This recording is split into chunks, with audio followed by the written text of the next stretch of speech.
Oke, saya mulai recordnya sudah.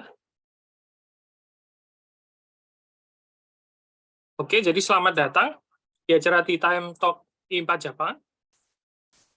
Saya Dr. Anindito Patmono Aji, ya, saya sebagai Deputy Managing Director atau DMD I4 Jepang. Jadi acara Tea Time Talk ini merupakan acara yang kami inisiasi bersama tim dari Tea Time Talk yang diharapkan bisa menjadi media untuk sharing dan komunikasi anggota berkaitan dengan topik-topik akademik khususnya di Jepang, ya. Jadi acara ini merupakan acara perdana dari rangkaian acara Tea Time Talk I4 Jepang yang akan diselenggarakan tiap bulan. Jadi bulan ini tema yang kami angkat adalah Academic Career at Higher Education Institution in Japan. Nanti akan ada 2 sesi. Jadi sesi pertama di hari ini, jadi mengenai Career at a National University, Managing a Research Group, yang akan diberikan oleh salah satu senior kita di Jepang, jadi Prof. Wulan Lenggoro, ya. Terima kasih untuk kesediaannya jadi pembicara ya Pak. Gitu. Sama-sama. Terus sesi kedua nanti minggu depan ya, di hari dan waktu yang sama dengan tema Career at an International University in Japan, How Effectively Lead an International Team, yang akan diberikan oleh salah satu senior kita juga. Jadi Prof. Eliani Ardi, jadi beliau ini adalah Dean dari university ini, jadi yang ingin tahu silahkan datang minggu depan ya. Jadi untuk itu kita mulai saja langsung ya sesi hari ini ya. Jadi tidak perlu panjang lebar membuka. Jadi intinya sesi hari ini akan dimoderatori oleh anggota dari tim di Time Talk Japan, yaitu Dr. Anthony Hamzah. Jadi beliau merupakan postdoctoral researcher di Tokyo Institute of Technology. Jadi silahkan ya Dr. Anthony untuk melanjutkannya.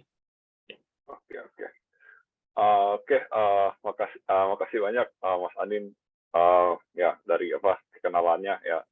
Sekedar ya sedikit latar belakang dari Profesor Wulan ya, beliau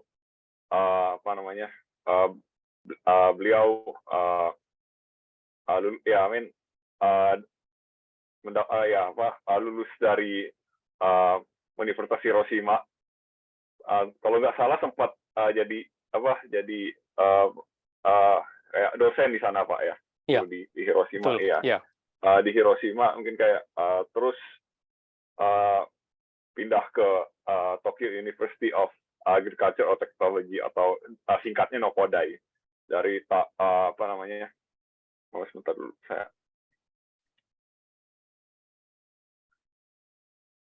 Terus ya sampai sekarang sampai jadi full professor di Nokodai.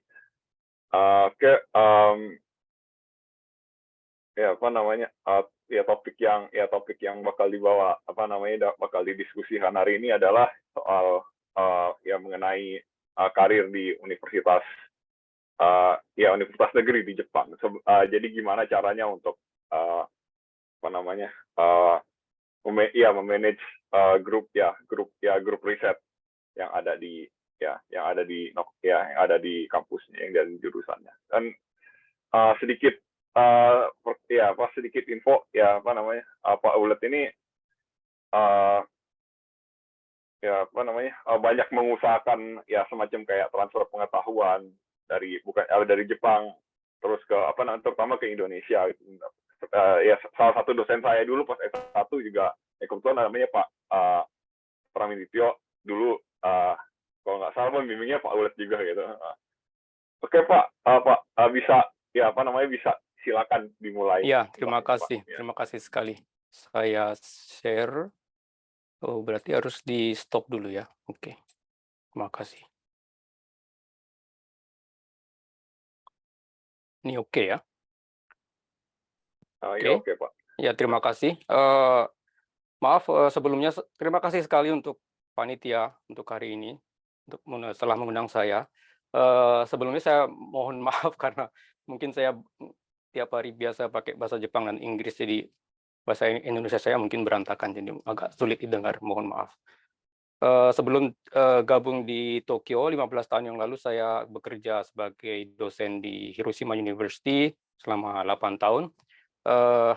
Dan 2 tahun yang lalu waktu ada forum cendekia kelas dunia, saya sempat bicara pakai YouTube juga, itu ada, nanti bisa dicek juga 12 menit. Jadi pembicaraan saya hari ini mungkin sedikit berkaitan juga dengan apa yang sudah saya sampaikan 1,5 tahun yang lalu. Ini perkenalan saya. Saya dikirim sama pemerintah Indonesia 30 sekian tahun yang lalu waktu saya kuliah di ITB tingkat 1. Saya lulus saringan beasiswa dan dikirim ke Jepang, lalu harus belajar bahasa Jepang dan dikirim ke Hiroshima sama pemerintah Jepang. Kita nggak boleh milih negara, kita nggak boleh milih jurusan, kita nggak boleh milih universitas, semua harus ikut. Nah, jadi itu perjalanan hidup ya. Jadi saya 30 sekian tahun lalu ngikutin aja gitu. Tapi setelah 30 lebih di Jepang, saya berpengalaman dan jadi dosen di 2 universitas nasional. Jadi hari ini saya senang sekali bisa share dengan pengalaman saya. Saya juga pernah bekerja di Amerika 2-3 bulan di Yale University dan juga di Sweden 2 bulan di Lund University. Dan kebetulan ada proyek waktu saya jadi dosen di Hiroshima, ada proyek di NEDO National Project, dan jadi saya sempat bekerja juga sebagai kolaboratif researcher di RIKEN dan NEDO. Lalu ada kesempatan menemukan suatu fenomena, jadi itu jadi bestseller di Jepang sampai saat ini, jadi diminta sebagai technical advisor untuk beberapa perusahaan besar di Jepang. Sekali lagi saya ke Jepang bukan kemauan sendiri, jadi ya nurutin aja sama nasib, sama perintah, sama nasib ya. Suruh ke Jepang, oke, belajar teknik kimia, iya. Dulu saya di ITB teknik fisika saya, tapi ya itu udah nggak peduli, disuruh ya ikut aja gitu. Jadi waktu disuruh ke Hiroshima ya iya aja gitu. Nah, belum ada zaman internet, jadi saya nggak tahu berapa orang di situ. Ternyata dari 2.500 mahasiswa baru di Hiroshima hanya ada 5 orang asing, jadi sekitar 0,2%. Secara diversity itu masalah besar sebenarnya. Jadi saya mengalami lebih dari 4-5 tahun tua sebagai super minoritas. Jadi totalnya saya di Hiroshima itu 17 tahun. Ini bangunan yang kanan bawah ini, bangunan itu dia pernah mengalami atomic bomb tahun 1945. Jadi saya belajar physical chemistry dan segalanya di situ juga. Jadi dapat gelar bachelor, master di satu profesor, doktor pindah profesor ke lab sebelah, karena profesor yang sebelumnya pensiun, saya pindah ke lab sebelah. Jadi saya pindah ke bidang saya yang sekarang, particle technology, dan dapat doktornya 1998. Ini tahun mungkin bisa dicek di Wikipedia, itu tahun salah satu historical point ya di Indonesia ya. Presiden Soeharto pindah ke Presiden Habibie, dan Pak Habibie dulu kepala BPPT ya kayak bos saya gitu. Jadi keadaan di Indonesia waktu itu agak berantakan ya. Jadi saya tidak bisa terus langsung pulang. Ada banyak masalah yang mungkin nggak bisa saya open di sini. Jadi saya diminta sama supervisor, kamu tinggal di sini aja gitu. Ikut kita menjadi dosen dan memanage grup. Waktu itu hanya ada 10 mahasiswa di grup itu. Jadi saya nurut aja. Dan kalau dipikir-pikir sekarang itu proses seleksi jadi dosen zaman itu dosen universitas negeri itu harus menjadi pegawai negeri Jepang. Pegawai negeri dari bawah Monbusho, Monbukagakusho. Jadi saya istilahnya langsung jadi pegawai negeri Jepang tahun 98, tapi seleksinya zaman itu nggak clear, not open. Tahu-tahu oke, kamu gitu. Nah, kalau zaman sekarang kan nanti saya cerita lagi berbeda. Jadi zaman saya dulu tuh udah kamu jadi ya udah. Tapi kontraknya berapa tahun itu secara tulisan nggak ada. Jadi si yang ngambil saya Profesor A, B, C misalnya, nah itu kita janjian pakai pakai lisan. Oh kamu nanti gini, kamu nanti gini. Jadi nanti tiap tahun saya di review, tiap 2 tahun di review. Mereka janjian gitu. Tapi lama-lama saya mungkin terlalu lama di sana. Total 8 tahun lebih saya ikut manage research group. Jadi totalnya ada 25 bachelor thesis, master, dan 10 lebih doctoral thesis, dan 5 postdoc, dan di antara 10 PhD student di sana ada 5 orang Indonesia yang mereka sekarang jadi profesor di ITB Unpad 11 Maret dan ITS, dan 2 dari mereka mendapat Habibie Award beberapa tahun yang lalu. Ini satu foto tahun 2004 kalau nggak salah. Grupnya jadi besar waktu itu, jadi lebih dari 40-50 orang karena ada 15 orang dari perusahaan yang bergabung 5 tahun di grup kita karena ada national project. Di situ bisa saya kasih gambar bendera ya, ada bendera Korea, ada bendera Cina, ada bendera Indonesia. Jadi karena saya orang Indonesia, profesor bos saya, oke, kamu bisa buka jalur Indonesia lagi. Saya berusaha membuka lagi jalur Indonesia yang dulu pernah sempat tertutup berapa tahun. Jadi ini salah satu grup saya di sana, foto tahun 2005. Saya pindah ke Tokyo 2006 Desember. Di situ ada 3 orang Indonesia termasuk saya.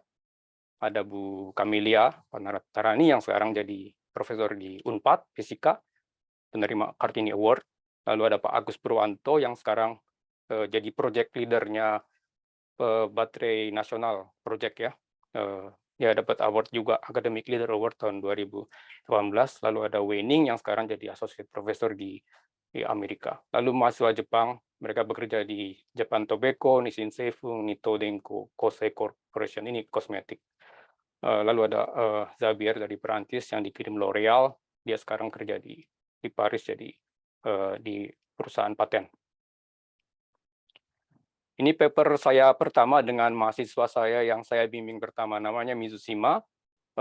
Mizushima-sang ini kemarin kebetulan bulan Desember dia datang ke lab saya, main-main aja, jadi udah lama nggak ketemu, terus umurnya udah 45, dia kasih kartu nama, jadi saya pasang di sini ya. Dia jadi general manager di R&D departemen di Nitto Denko. Nitto Denko itu pembuat LCD polarizer yang terbesar di dunia. Pegawainya 30.000. Jadi saya tanya, kok hebat sekali. Jadi terus dia juga banyak sharing ke saya sebagai bekas supervisornya. Ternyata ada beberapa poin yang saya bisa ambil dari dia. Nanti saya pengen ngomong masalah itu juga. Jadi dia menjadi general manager termuda di perusahaannya saat itu. Waktu dia umur 39 katanya. Dan saya kerja di Hiroshima itu, saya kerja di membuat suatu produk partikel dari elemennya kebanyakan mineral. Dan kalau kita lihat di sebelah kiri ini periode tabel periode ini, kita bisa semacam apa ya, kalau kita bisa membuat suatu cara membuat benda A, B, C, D, berarti kita bisa membuat cara efisien untuk memperbanyak paper ya, memperbanyak kolaborasi dengan industri, juga memperbanyak aplikasi dari benda-benda tersebut karena powder atau partikel itu salah satu 80% dari benda-benda di industri yang kita pakai sekarang itu semuanya powder dan partikel. Tapi saya pikir-pikir karena terus kita berpikir persaingan di bidang R&D dari paper ya, saya lihat kenapa kita harus bersaing ya. Kadang-kadang kita nggak boleh menunjukkan hasilnya sebelum buat paten atau segala macam. Tapi kalau dilihat dari segi pendidikan sebenarnya sayang ya, kita kalau ada sesuatu yang bisa sharing, kenapa nggak sharing? Jadi beberapa saat ada event gitu, saya merasa kok aneh gitu. Ini salah satu gambar foto yang kami desain waktu di Hiroshima. Ini apa istilahnya? Yang paling produktif membuat particle production memakai cara A itu alat ini. Harganya sekitar 200-300 juta yen. Satu jam bisa memproduksi 1 kilogram misalnya. Ini seperti kalau saya ambil dari March 91 ini, dia membuat exploration sama exploitation axis. Saya merasa selama kerja di Hiroshima dengan ada bos, itu kok saya lebih ke exploitation, jadi lebih mengarah ke mendalami si knowledge itu ya. Tapi sementara itu, saya punya kesempatan juga untuk membuat exploitation, menemukan suatu fenomena baru. Gitu. Tapi ya, saya sebut tadi, kalau kita semakin ke exploitation, mau nggak mau kita harus siap untuk bersaing dengan yang lain, termasuk di luar negeri, dengan Cina dan segala macam. Dan kalau dipikir masalah apa yang saya kerjakan, misalnya saya kerjakan memakai mineral dan mengolahnya dengan proses membuat powder, functional powder, dan untuk elektronik misalnya. Dan kalau kita lihat, oh itu dari mana? Loh ternyata dari Indonesia. Wow, berarti sebagai orang Indonesia kamu gimana? Kalau ditanya gitu saya pusing ya. Jadi saya punya masalah di nasionalisme waktu itu. Nasionalisme itu kalau kita memakai suatu produk awalnya yang di Indonesia dan dibawa ke Jepang, diolah dan kita di bidang pengolahan, lalu hasilnya itu electronic device yang tidak langsung bisa di pihak Indonesia tidak terlalu bisa bergabung di bagian proses untuk electronic device, saya merasa aneh gitu ya. Dan ini di Sulawesi sendiri saya ke sana, saya lihat seperti apa ya, kerusakan lingkungan. Kalau kita itu untuk teknologi itu harus merusak lingkungan ternyata ya. Jadi kalau pikir-pikir masalah itu ujung-ujung kemana, yaitu untuk mobil atau untuk komputer, untuk smartphone, untuk mobile phone. Jadi yang saya kerjakan itu ujung-ujungnya untuk mempercepat sesuatu, mempercepat transportasi atau mempercepat informasi, gitu ya. Tapi kalau karena saya dari jurusan teknik kimia, kalau kita berpikir masalah termodinamika dari bumi sendiri, kalau kita pasang standar entropi sebagai salah satu standar, pasti ada anehnya kan, pasti kita merasa anehnya. Nah, sebagai seorang dosen yang membimbing generasi berikutnya, saya merasa kayaknya aneh gitu, kayaknya aneh. Jadi harus ada berbuat sesuatu. Beberapa tahun yang lalu saya ketemu benda ini, ketemu pola pikir si Inamori-san, pendiri Kyocera. Dia buat hasil dari sesuatu itu pola pikir dikali passion, gairah, dikali capability, kemampuan. Capability nggak bisa diganti-ganti ya, itu udah dari lahir, IQ-nya segini ya segitu. Gitu. Dan passion itu, saya dapat artikel menarik dari LinkedIn saya, dari teman saya di Malaysia. Dia bawa rumusnya Einstein di sini, I sama dengan MC2, saya pikir apa ini? Ternyata I-nya enthusiasm, passion, gairah, itu mission, jadi dikasih misi, tapi harus dikasih uang juga, dan ucapan selamat. Oh, berarti passion itu bisa kita atur ya, dengan gampang. Yang susah diatur di sini itu mindset-nya. Dan Inamori-san membuat rumus ini dan membuat angkanya untuk yang mindset, negatif dan positif. Positif itu ya oke, tapi yang negatif itu misalnya pinter komputer, pinter bikin program, jadi hacker, apa jadi sesuatu yang negatif, itu mindset-nya berarti negatif, bukan positif. Jadi saya sebagai dosen, udah 30 tahun di Jepang, jadi dosen udah 20 sekian tahun itu berpikir kalau bisa kita sebagai senior untuk yang membimbing generasi muda yang ke depan, saya pribadi berusaha untuk membuat mindset-nya si generasi berikutnya berbeda dari sekarang. Tapi ada masalah, generasi sekarang itu udah terlalu banyak informasi ya. Jadi terlalu banyak overload gitu. Dan apa yang terjadi kalau overload? Salah satu faktor yang saya temukan di lab saya sendiri selama 15 tahun, saya cek semua mahasiswa yang masuk, karena tahu profesornya orang Indonesia, saya cek semua. Kamu tahu nggak ini? Dulu Jepang dulu tahun 1944 tuh sampai mana? Wah, hampir nggak ada yang tahu kalau Jepang itu sampai Indonesia gitu.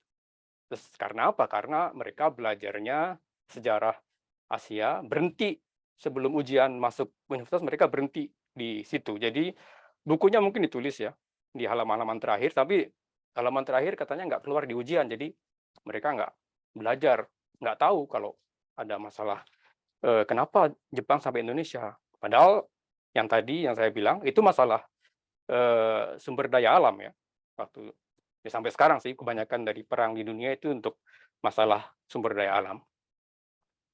Jadi saya berpikir setelah saya juga mengunjungi Sulawesi, ngobrol dengan orang-orang tambang di Indonesia juga, membawa beberapa tokoh dari Jepang ke Sulawesi setelah naik pesawat ganti 3 kali, 24 jam baru nyampe. Saya lihat, waduh, ini ada yang salah nih.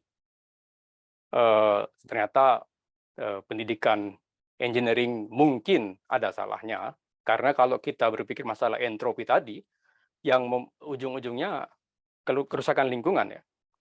Dan saya ada di bagian bawah ini, tengah ini kan, jadi pendidikan teknik, membuat bisnis baru, membuat society baru, cara hidup baru, dan ujung-ujungnya yang rusak siapa? Lingkungan gitu. Karena saya di Hiroshima 17 tahun, kebetulan sekali, jadi saya bisa tiap tahun sekali ke museumnya. Jadi lama-lama tahu, oh ternyata mekanisme untuk meledakkan si atomic bomb itu harus di atas 600 meter sebelum, jadi bukan di tanah, di atas, harus meledak karena untuk membuat ledakannya lebih dahsyat, dan untuk meledakan di atas 600 meter dibutuhkan radar sistem. Siapa yang membuat? Ternyata yang membuat orang Jepang, Yagi Uda Antena namanya. Ini ada buktinya di Los Alamos Museum di Amerika, masih ada. Yagi Uda Antena pun sampai sekarang masih ada. Jadi ini desain pattern-nya dari Tohoku University, sampai sekarang dipakai untuk antenanya TV dan FM radio ya sampai sekarang. Lalu satu lagi yang membuat bom atom memang USA ya, Manhattan Project, hanya 3 tahun tapi menggerakkan 130.000 orang untuk membuat bom tadi itu. Tapi kalau kita lihat paper di Nature, ternyata pemerintah Jepang lewat Dr. Nishina yang di Riken itu udah mempublish papernya duluan juga di Nature tahun 38 sama 40. Jadi uniknya tadi itu mereka secara saintis mungkin harus bersaing membuat suatu teknologi, tapi kalau strateginya tadi itu mindsetnya keliru atau negatif, ya terjadilah perang dan terjadilah bom atom di Hiroshima yang menewaskan sekian ratus ribu orang gitu ya. Jadi lagi-lagi yang penting di sini saya ingin tekankan hari ini sebagai pengajar, saya yang senior, saya ingin lebih berfokus ke mindset. Ini tadi yang tadi ya. Jadi gimana kalau dari engineering education itu kita berpikir lingkungan dulu, bumi dulu, baru ke belakang, baru berpikir sesuatunya gimana, baru berpikir bisnisnya bagaimana, dan mungkin teknologi apa yang diperlukan dan teknologi apa yang seharusnya tidak harus diperkembangkan begitu. Dan karena di Hiroshima saya punya bos dan beliau nggak setuju dengan jalan pikiran saya, kita sering bertengkar, ya udah, kayaknya saya harus keluar. Padahal saya bisa aja di Hiroshima sampai pensiun ya, karena tadi itu nggak ada perjanjian di kertas, jadi secara lisan, oh kamu nggak boleh bekerja sampai tahun berapa, nggak ada. Jadi bisa aja sih diem di Hiroshima, bersabar sampai bosnya pensiun terus naik, tapi ya saya ngambil resiko aja pindah ke Tokyo. Jadi balik lagi, bukan pindah ke Tokyo, saya dapat kesempatan balik ke Tokyo setelah 17 tahun. Dan kebetulan saya dapat kesempatan lolos di aplikasi penerimaan tenure track associate professor. Jadi di Jepang itu sebelumnya tahun 2006 itu belum ada yang namanya tenure track system secara luas, dan TUET termasuk salah satu dari beberapa universitas pertama yang memakai sistem tenure track. Jadi kita dibolehkan tinggal bekerja 5 tahun, direview setiap midterm review dan terakhir, dan sudah itu kalau oke kita boleh tinggal untuk sampai pensiun di situ gitu ya. Jadi ya sampai sekarang tetap jalan. Jadi dari 850 application 22 yang terima termasuk saya.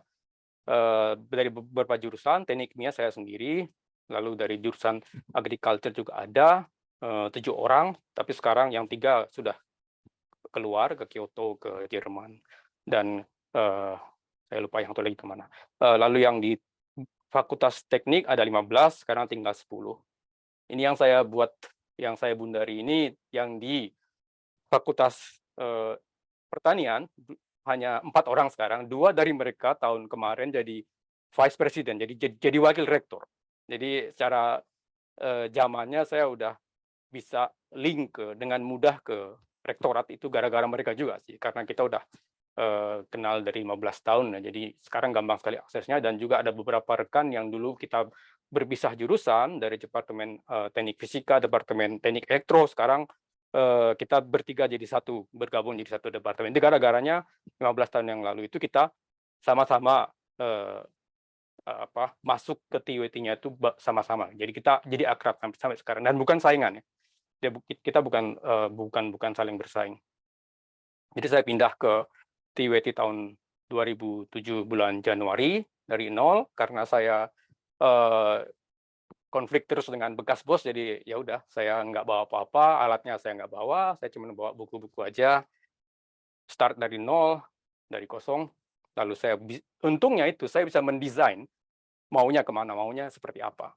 Dan salah satu desain yang saya pikir waktu itu saya dapat, yang tadi itu, jadi kenapa kita nggak mencoba berpikir suatu teknologi yang tepat guna gitu ya, lebih simple, dan dari situ mungkin sebagai orang Indonesia yang di Jepang, saya bisa mendapat suatu situasi yang membuat nasionalisme saya nggak terlalu bergoncang gara-gara tadi teknologi yang terlalu tinggi tadi ya.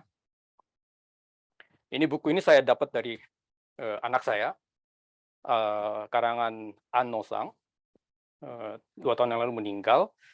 Ini sangat cerdas dia bikinnya. Jadi ada misalnya yang kiri bawah ini ada jam, ada lonceng, digabung. Jadi alarm. Lalu ada ink, ada dip pen, digabung jadi bolpen zaman yang awal ya. Jadi ada semacam penggabungan dari 2 teknologi yang sebenarnya sudah ada, tapi mungkin zaman itu belum sadar kalau dari 2 teknologi itu kalau digabung bisa lebih praktis. Jadi ini simple sebenarnya. Cuman terus terang di lab saya sendiri, saya coba aplikasikan ini ke mahasiswa, mungkin mereka agak sulit. Jadi saya harus menunggu sekitar sekian bulan baru mereka bisa berpikir seperti ini. Ternyata susah. Lebih gampang kalau kita kasih order ABC gitu. Jadi karena TU itu sendiri universitas kecil, hanya ada 5.000 mahasiswa dan 400 sekian staff full time termasuk saya. Tapi sekian tahun yang lalu, ini data ya agak lama, hanya ada 10 non-Japanese dosen termasuk saya, jadi kita 2,5%. Masih mending dibanding dulu 30 sekian tahun yang lalu, saya 0,2% di antara 2.500 mahasiswa, sekarang saya jadi 2,5% di antara dosen. Jadi mungkin saya berpikir ini ada kesempatan untuk mendesain diversity. Jadi berapa persen sebenarnya diversity untuk membuat sesuatu yang lebih bagus ke depannya tuh sebenarnya berapa persen. Nah, sekarang kebetulan di TWT hanya ada 2,3% non-Japanese profesor. Bagaimana nanti ke depannya kalau jadi 10, kalau jadi 20. Jadi saya lucky, beruntung bisa berada di posisi sekarang ini untuk melihat ini perkembangan si ratio of diversity ini. Dan juga yang satu hal yang penting, kalau ya terutama kalau tinggal di Tokyo gitu ya, kita bisa berkoneksi dengan beberapa orang, dan saya ini yang saya salah satu yang paling besar buat saya tahun 2008, 2 tahun saya pindah ke tahun kedua saya pindah ke Tokyo, saya ketemu dengan Hayashi-san, Dr. Hayashi. Dia itu big person, ya, memberi uang dari uang kantongnya ke MIT 100 juta yen, memberi ke Universitas Tokyo 10 juta yen tiap tahun, dan dia karena udah terlalu kaya, jadi dia merasa harus berbuat itu. Dan dia itu saya ketemu di suatu publik seminar kecil, saya ngomong di depan mereka dan dia salah satu dari situ tiba-tiba negur saya cerita masalah tanaman dan partikel karena saya dari TWT, dia kaget. Oh, dia sebenarnya kepengen itu dari dulu, tapi beliau udah 2 tahun yang lalu, yang 2 tahun berikutnya beliau meninggal tahun 2010 dan dia sangat senang dengan saya bisa berpikir masalah partikel dan tanaman, sesuatu yang sangat unik saat itu ya. Jadi dia sebenarnya mau support saya pakai uang kantong ya, tapi saya tolak. Jadi saya tidak pernah menerima uang dari yayasan, tapi secara spirit beliau sangat mendukung saya selama 2 tahun itu. Dan juga di TWT sendiri saya ada beberapa teman di society dari Japan Association of Aeroscience Technology, JAST, ada Profesor Hatakeyama, Profesor Hara, kita ngobrol tahun pertama, Bulat Lenggor kamu bisa apa? Oh saya bisa mungkin spray ke tanaman, ngasih polusi udara. Wah itu bagus sekali, jadi langsung beliau kontak ke Profesor Izuta, Profesor Funada di agriculture dan kita bisa mendesain suatu proyek yang besar yang nanti jadi 5 tahun kita kerjanya. Dan saya berani ke sana karena yang saya kerjakan partikelnya sekitar 0,1-0,9 mikrometer, saya bisa kontrolnya. Jadi masalahnya itu daunnya gimana. Jadi ya risiko, saya ambil risiko ya bekerja untuk agriculture. Dan ternyata setelah 5 tahun berhasil gitu. Jadi ini salah satu contoh saya ada di sini yang warna biru. Ini satu divisi ketiga dari sekitar 60 orang PhD researcher. Ini divisi yang saya ikutin, ada 20 orang Jepang semua, dan kebetulan hampir semua dari agriculture, hanya saya yang dari engineering, jadi menarik sekali. Secara minoritas ini, kalau orang Jepang mungkin agak capek ya menghadapi 1 lawan 20, tapi karena tadi saya udah pengalaman 0,2% tadi, saya enak-enak aja gitu. Dan salah satu contoh, kita disuruh membuat alat untuk membawa partikel polusi udara ke tanaman. Saya desain seperti itu, butuh 5 tahun, dan di situ ada data-data dari Thailand, data dari Indonesia, data dari Jepang. Ini sangat menarik karena selama ini saya tidak melihat orang-orang data dari Indonesia masuk ke proyeknya kami. Jadi ini saya merasa lucky, dan juga di tengah-tengah proyek ada kontak dari perusahaan kenalan, bisa nggak membuat optical device pakai cara yang mirip itu. Oh, oke. Coba dapat paten, lalu ada kenalan dari petani yang merasa kewalahan, ada banyak obat pesticide di fieldnya mungkin, jadi mungkin butuh sensor. Oke, kita buat sensor juga.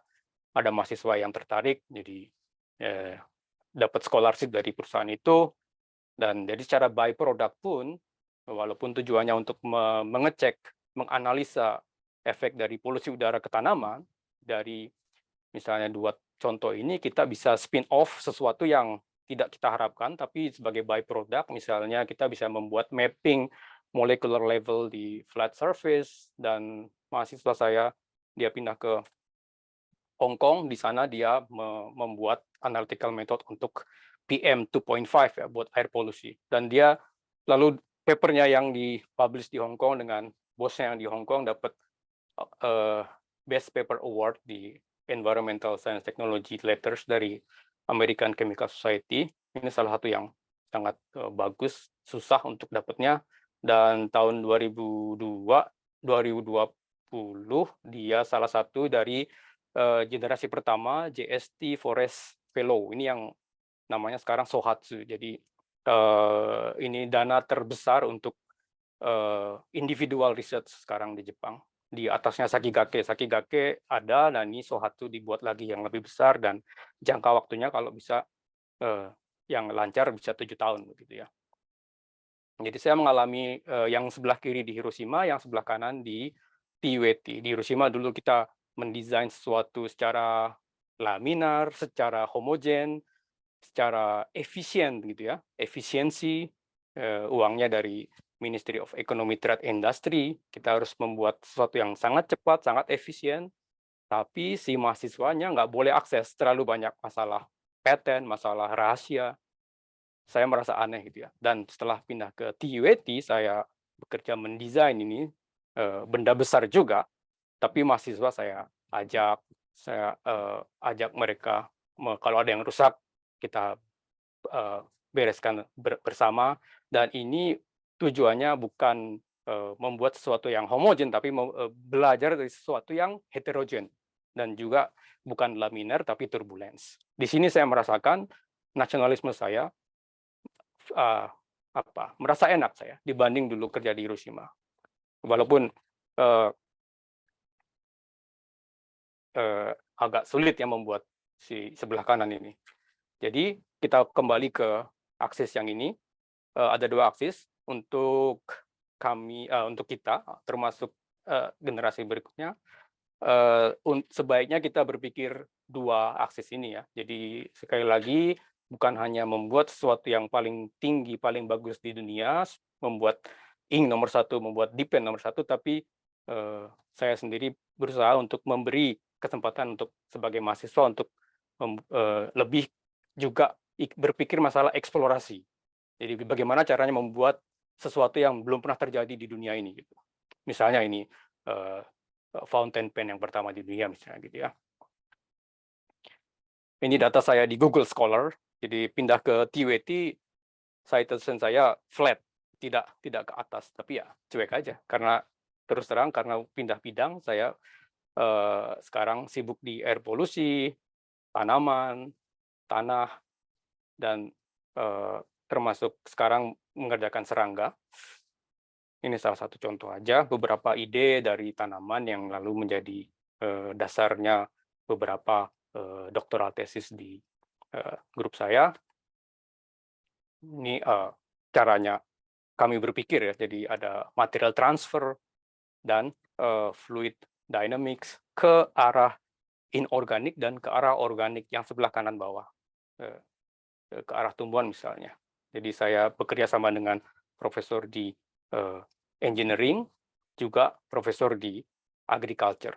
Dan kebetulan 2 tahun yang lalu kita dapat kesempatan jadi anggotanya Moonshot Project dari Kementerian Kabinet, dari Kabinet Office Jepang, 10 tahun mendesain serangga untuk makanan. Oke, untuk masalah di lab, ini biasanya saya tunjukkan ini ke mahasiswa S1, S2, S3. Saya jelaskan posisi mereka sekarang di mana.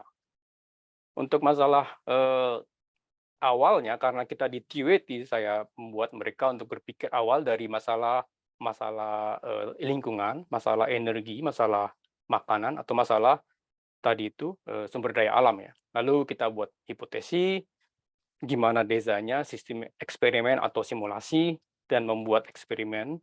Lalu kalau datanya keluar ya bisa berdiskusi. Kalau sudah membuat conclusion untuk yang S1 atau S2, oke, harus buat tesis. Untuk yang S3 harus membuat publikasi ke jurnal ya, ini yang sebelah kanan.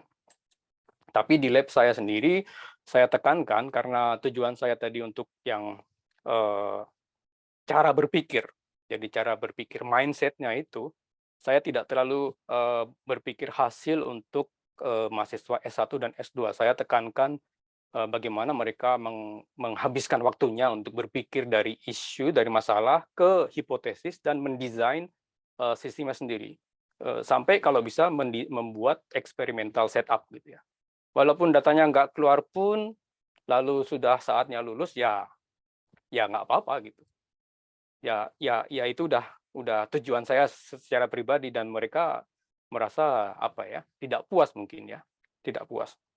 Tapi ya itu emang sesuatu risiko yang bergabung di grup saya, jadinya kayak begitu. Saya jelaskan ini sebelum mereka masuk. Jadi untuk anak-anak tingkat 3 misalnya, saya udah jelaskan di lab saya seperti ini. Jadi kalau mau masuk mungkin tidak bisa mendapatkan kepuasan, mendapat suatu hasil dan menulis jurnal untuk anak S1 S2. Kalau untuk anak S3 itu beda ya, harus ke arah sebelah kanan. Jadi saya pikir kita perlu sesuatu balance di grup saya, terutama balance untuk sesuatu yang tadi itu goal oriented. Kalau ada proyek besar, kita harus siap dengan hasil Dan di situ saya siapkan PhD students, tapi yang di dalam grup saya sendiri, saya juga siapkan sesuatu yang tadi itu, yang aneh-aneh tadi. Ide-ide aneh itu harus tetap keluar dari mahasiswa. Dan kebetulan di situ kebanyakan biasanya anak yang master S1 dan S2 itu mereka yang tugasnya mereka lah untuk membuat sesuatu yang aneh. Tapi dari banyak gagalnya, tentu saja banyak gagalnya, tapi dari kegagalan itu mereka belajar. Jadi yang saya ingin saya tekankan, kita perlu ada balance dari jumlah mahasiswa S1, S2, dan S3 di satu grup. Dan saya sengaja mendatangkan mahasiswa yang non-Japanese setiap tahun untuk membuat mahasiswa semuanya belajar satu sama lain, jadi berpengalaman away from home, jadi keluar dari rumah. Gitu. Jadi cross-cultural, cross-sectional, dan cross-age itu tujuan saya untuk saling mengenal budaya dari tidak hanya dari satu negara, tapi dari 2 atau 3 negara. Ini saya buat mapping, saya nggak bisa keluarin namanya. Jadi saya pasang bendera Malaysia, ini mahasiswa S3 dari Malaysia, yang 2012 sampai 2014 dari Indonesia ada 3 orang, kalau dari Malaysia lagi, ada dari Indonesia udah lulus, dan sekarang saya ada 2 mahasiswa dari Indonesia dan beberapa mahasiswa Jepang yang gabung program S3 di sini. Nah, saya menemukan sekitar 10-20% dari non-Japanese itu sesuatu angka yang kayaknya ideal untuk memanajemen satu research group seperti seperti yang saya kerjakan sekarang. Jadi konsepnya, ini pengulangan aja, saya membuat sesuatu yang negative sides, seperti polusi udara tadi, tapi juga bekerja sesuatu yang positif side, dan memasukkan maksimal 20% non-Japanese untuk sebagai katalis, gitu ya. Ini data-datanya mahasiswa saya, mereka sangat diversity, berpencar. Lalu ada beberapa yang mereka muncul di websitenya perusahaannya, Takashi Masang, Yamada Sang misalnya, dapat award, tapi mereka bekerja dulu masalah air polusi udara, sekarang Takashi Masang bekerjanya masalah air, Yamada Sang bekerjanya masalah cutting wire metal tool. Lalu ada 2 orang lagi juga yang kebetulan bisa muncul di media masing-masing perusahaan dan institutnya mereka. Lalu yang di Indonesia sekarang ada 3 yang bekerja di Indonesia, ada Ferry Faizal yang di Unpad, lalu Widiat Moko di ITB, dan Pak Kusdianto sekarang di ITS. Oke, ini yang terakhir. Jadi poinnya, saya tidak terlalu detail menjelaskan mungkin hari ini, tapi poin saya dengan mencampurkan 2 budaya dan 2 bidang lebih di satu grup, itu bisa saya buktikan bisa merubah cara berpikir, mindset dari students, dan kebetulan mereka sering feedback saya juga, email atau sengaja datang ke tempat saya, jadi mengucapkan terima kasih atau segala macam. Jadi saya merasa happy sekarang bisa memetik hasilnya dari mereka itu. Terima kasih. Sekian dari saya. Kalau ada pertanyaan, silahkan. Oke, terima kasih presentasinya Pak Ulet, sangat sangat memotivasi, banyak inspirasi baru. Mungkin saya juga ya, walaupun mungkin ada beberapa poin yang sudah pernah dengar, misalnya dari dari pertemuan I4, tapi ya banyak hal baru yang saya diingatkan lagi buat saya gitu. Kayaknya kita bisa buka mungkin 3 pertanyaan. Jadi penanyanya bisa langsung bisa tunjuk tangan, terus nanti bisa buka bisa buka mikrofonnya gitu. Jadi bisa langsung tanya ke Pak Ulet gitu. Oke. Mungkin 3 pertanyaan dulu pertama sekarang.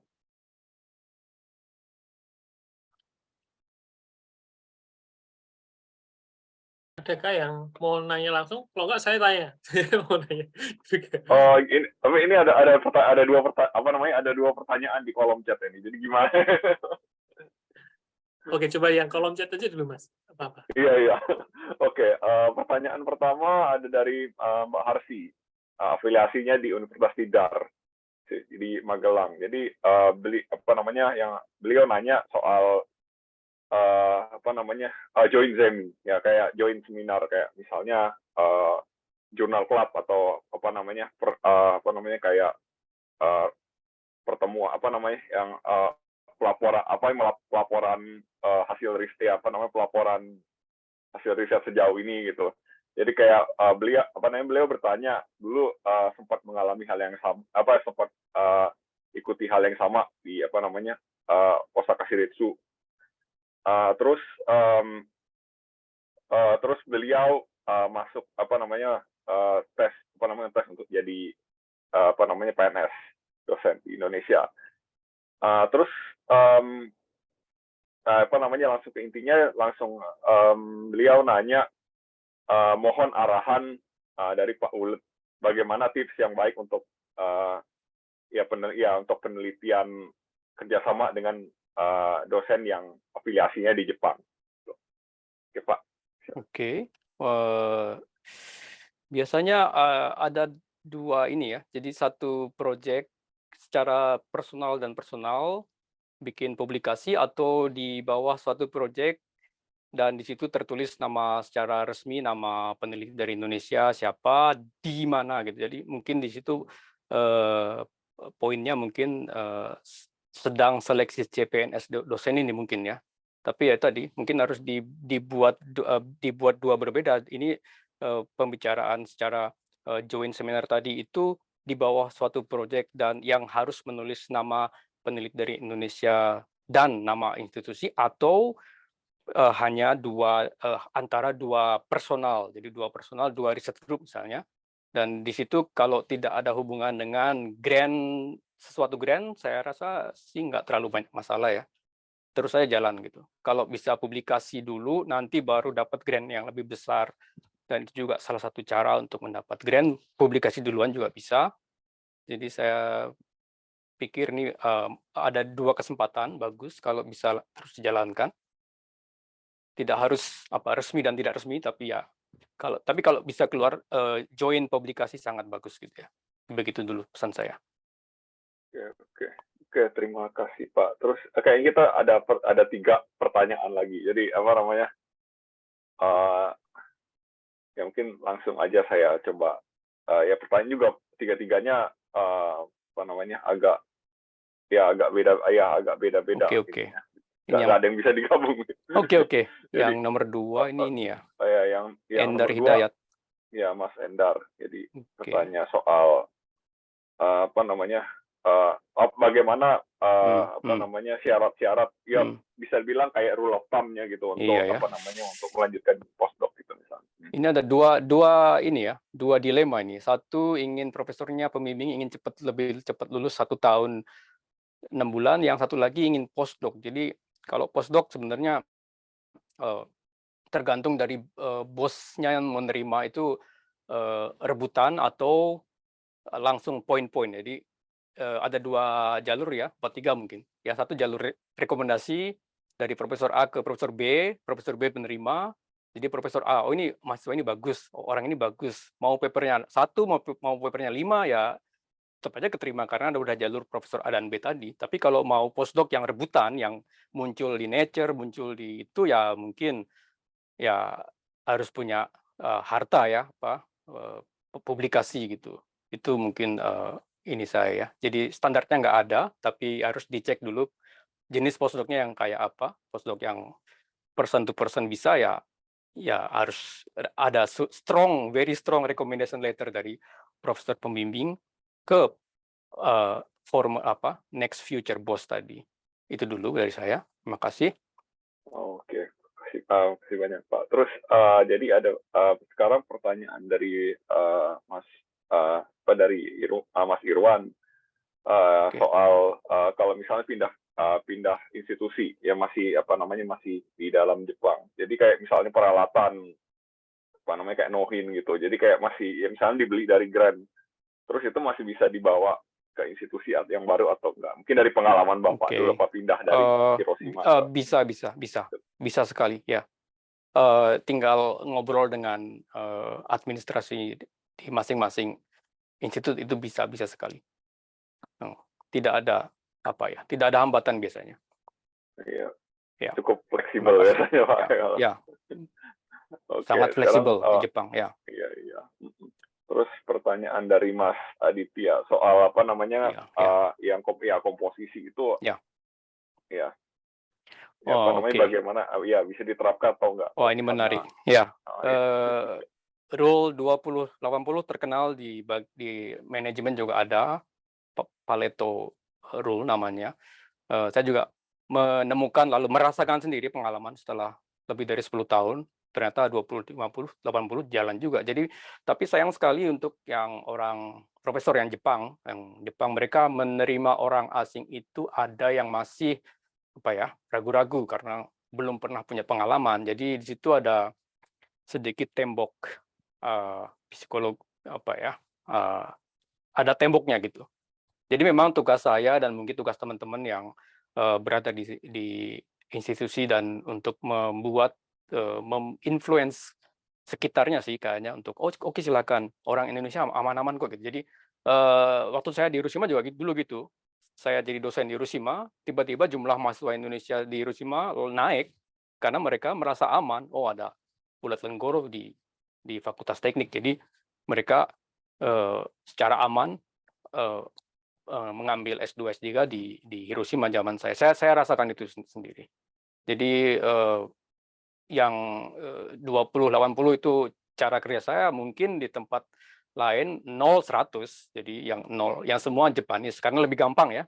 Secara short term itu mendidik dengan bahasa Jepang sendiri pun tidak terlalu lebih mudah daripada membuat 2 manual bahasa Jepang, bahasa Inggris, sibuk sekali. Jadi terus terang Japanese government sendiri lagi berpikir bagaimana meningkatkan jumlah misalnya wanita dosen di satu kampus atau meningkatkan jumlah posisi non Japanese sebagai permanen atau PI di kampus juga masih masalah, tapi mungkin ke depannya tadi saya bilang mungkin ada sesuatu timing yang kalau 30-40% non Japanese kayaknya jadi berantakan. Kayaknya nanti ada beberapa tahun ke depan nanti ada masalah di situ. Sekarang belum ada ya. Jadi saya merasa beruntung sekarang melihat sesuatu yang masih sedikit, jadi kita bisa meningkatkan gitu. Oke, mudah-mudahan terjawab. Jadi tidak ada pembatasan ya, belum ada pembatasan jumlah komposisi non Japanese dan Japanese di Universitas di Jepang. Oke, ternyata ada. Mungkin tahan dulu, Pak. Kayaknya tadi Mas Anin ada pertanyaan tadi. Oke. Mau nanya langsung. Mungkin Mas langsung bisa nanya deh. Oke, Mas. Jadi saya mau nanya nih ke Pak Wulet, Pak.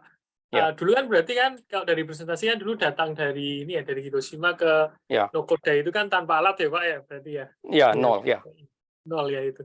Terus ketika itu apakah dari Nokoda juga ada ini Pak, ada semacam kayak starting grant gitu ya? Ya, ada. Jadi ya kita lihat di situ besarnya berapa. Kalau sekarang di UET kita yang terakhir mungkin 9 juta yen ya. 9 juta yen disediakan untuk startup itu ada. Dan misalnya yang lebih powerful kayak NIMS di Tsukuba, National Institute Material Science itu nolnya tambah 1 tuh ya. Nolnya tambah 1. 20 juta, 30 juta yen silakan. Tapi mereka lagi cari dari mungkin superstar ya untuk lebih berproduksi paper mungkin karena mereka bukan universitas, mereka bisa mengadakan uang lebih banyak. Jadi saya dulu juga 9 juta atau 10 juta saya lupa. Jadi saya tapi harus beli kursi, beli meja, beli timbangan, beli semua jadi dari nol ya. Jadi karena saya istilahnya diusir dari Hiroshima, saya nggak bawa apa-apa, jadi saya harus belanja banyak waktu itu. Ya kebetulan habis ya untuk beli alat.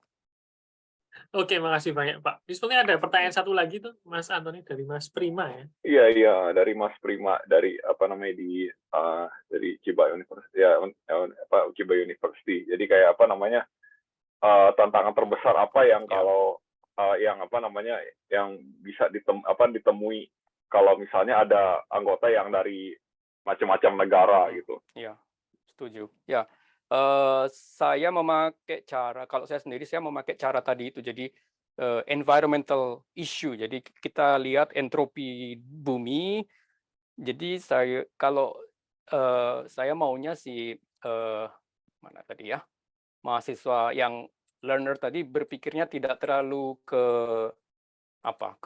bagian exploitation akses. Jadi ini sebenarnya gampang ya, membuat sesuatu yang lebih efisiensi, lebih kecil, lebih besar, lebih cepat, itu sebenarnya tinggal ngikutin rumus atau energi dikasih tambah tinggi gitu. Tapi kalau kita berpikir ke depannya masalah bumi kita yang semakin nggak karuan ini, mungkin udah saatnya kita berpikir secara global. Kebetulan kita orang Indonesia, dan kalau saya bekerja di Jepang, jadi kita bisa berpikir 2 negara minimal. Itu sudah sesuatu yang aset yang sangat bagus menurut saya. Jadi saya membuat mindset-nya itu berpikir risetnya itu sendiri, isinya riset itu saya arahkan ke arah yang tidak ada hubungannya dengan nasionalisme tadi.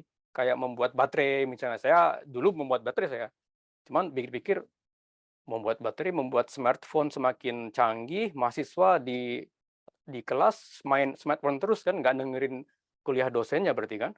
Nah itu kok aneh ya. Jadi saya berpikir, udah saya nggak membantu perusahaan baterai, jadi saya sayonara gitu aja. Jadi saya berpikir ya agak aneh memang, cuman kalau kita lihat di akses ini saya lebih mengarahkan mahasiswa saya ke arah eksplorasi untuk mendapatkan sesuatu. Terima kasih. Oke, terima kasih banyak. Nah, sekarang ada apa namanya Pak Mas Aditya satu pertanyaan lagi gitu kan. Mas Wulut kan Pak Wulut kan dulu Ya, bisa dibilang kayak mobilitasnya tinggi, pernah di Amerika, terus sempat ya, jadi fellow di Swedia. oke, Terus ya, jadi kalau misalnya dibandingkan kalau misalnya berkarir di Jepang itu plusnya apa gitu. oke.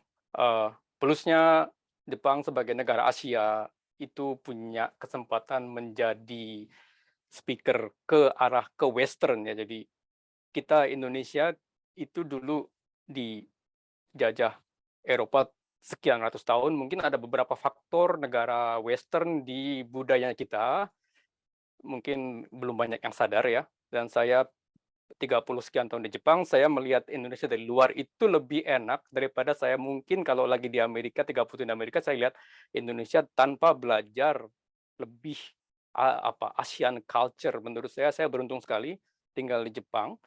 Ya, walaupun dia menjajah kita, saya jadi tahu kenapa harus menjajah, karena ini banyak diskusinya ya. Tapi ya keuntungan saya bekerja di Jepang dan di bidang pendidikan itu saya bisa merubah tadi mindset-nya orang-orang Jepang.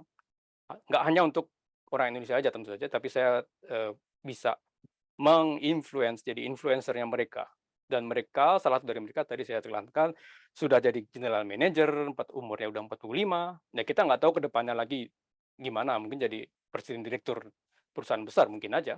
Dan saya mungkin poin saya di situ, menginfluence sedikit, mungkin hanya sedikit, cuman kalau mereka jadi pentolannya Jepang, itu sesuatu yang berharga sekali menurut saya. Terima kasih.